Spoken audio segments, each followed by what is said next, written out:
let's see who wins the battle of the mid Saturday. I'm taking Fromm all day. 1,000 of 1,000 times. Sudfeld midfield. I call him Dudfield. He's not an NFL caliber quarterback. I really meant it. He's not a UFL caliber quarterback. That was a terrible performance. You think Fromm will take Sudfeld's job? Unfortunately, I think that's probably not going to be the case. I think I don't want Sudfeld on this team. That's just my personal belief. I wouldn't mind having Sudfeld off this team. Hendon Hooker. Will he be the backup? It depends. It depends what Dan Campbell. What do you think? Who's going to be the backup quarterback? Oh, it'll be Hooker at this point, I guess. They seem to be very confident in, but he has really got to learn to protect himself. Man's got to learn to stop. That's the only problem with having a rushing quarterback. They put themselves in harm's way, and they get hurt. Like, he can't afford to miss a week of practice, but he is missing a week of practice because he got a little too overzealous trying to impress, and it's the problem with a guy who runs. But you got to learn to slide. Gotta learn to slide, otherwise your NFL career will be very short because some linebacker will break you like a twig. Javaki looks good. He very much looks good, and that was a huge positive for me from preseason. And I just think the RB room is ridiculous for this team. My God, you got 4 capable running backs. If there is injuries, it sucks. You don't want to lose a Montgomery, Jahmyr, Gibbs, right? Because they are the best. But I feel like our depth is pretty good that they can handle a game if they needed to with one of these guys, both of these guys, if need be. I'm that confident in it. Mike, Bears fans are clowning us right now. Okay, I don't. Bears fans, they do this every single year. Every single year. Lions lose a preseason game. They think it's fine. You win the preseason games. You care about that. We don't. I don't care about winning preseason games. They can cloud all they want. See ya in the regular season. If you actually watch preseason for wins and losses, and you think, because I've been seeing it ever since, look at you, Lions only scored 3 points. This was in my stream. You guys are going, you're terrible. You're a trash team. I'm like, okay, have fun. Have at it. Believe if you want to do it, I'll see you in the regular season.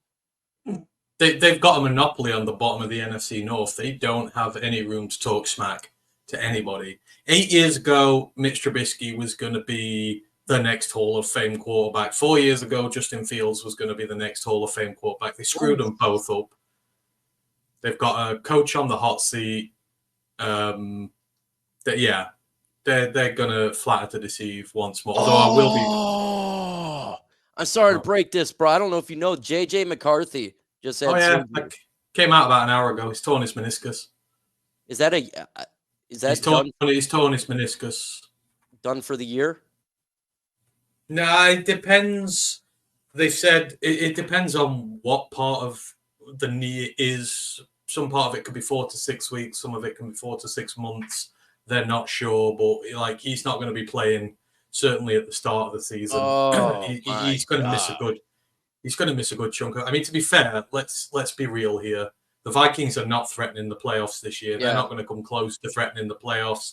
If it is 2-3 quarters of the season out, they should just shut him down, get him healthy, and wait till next year. They said end of November, beginning of December. Yeah, there's no point, is there? There's no point, is there? You're going to be way out the playoff race by then. No point bringing him back unless you want to give him a few reps in meaningless games, but then you risk hurting him even more. Just and I tell you what, I'm not laughing at Vikings fans. I don't like injuries. That's for any player. And JJ McCarthy, he is a Michigan guy, right? So it sucks for the Vikings. It sucks for his development. Damn, that's a big blow because he was having a pretty good camp. He had a good preseason game. And you can just go ahead and call them Sam Darnold's team.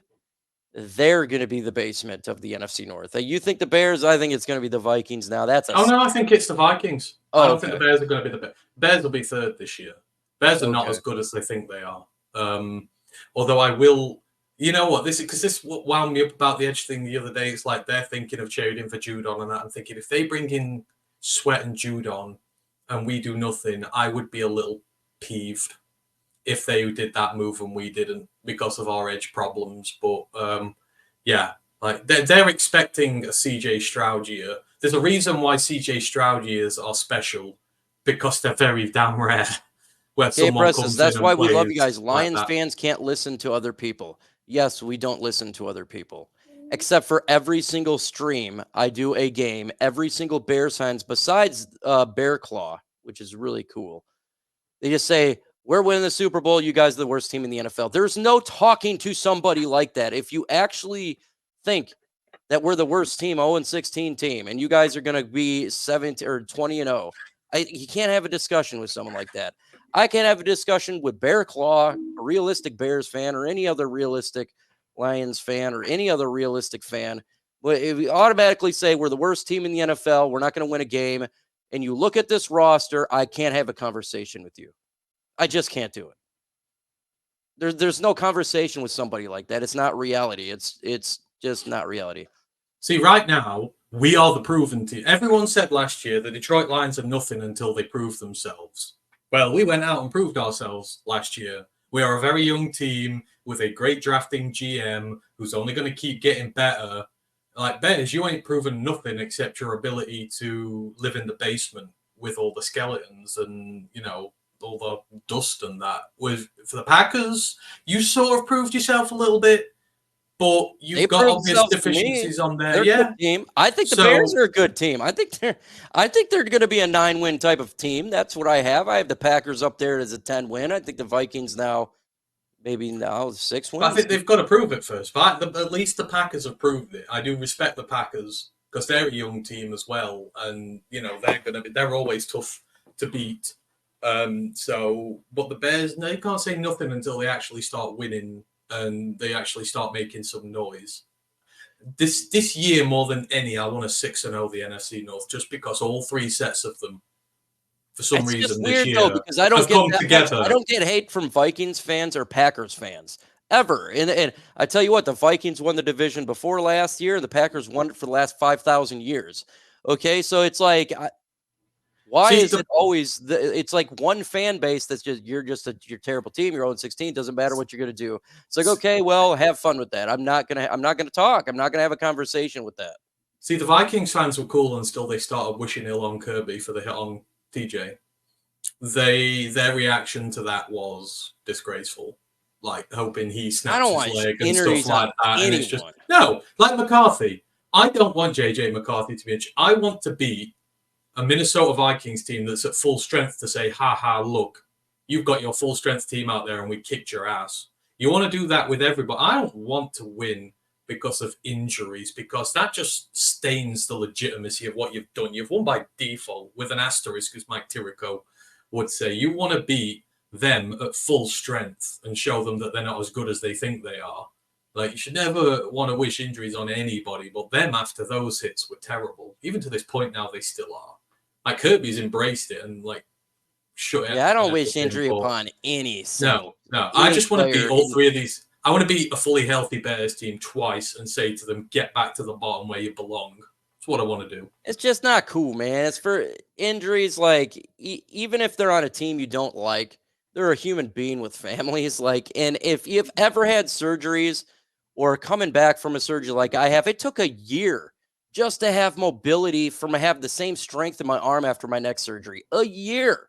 I couldn't even do a push-up for the longest time. So I don't wish that upon anybody. It sucks. It's first off, it sucks your life. It's depressing. It ruins your life.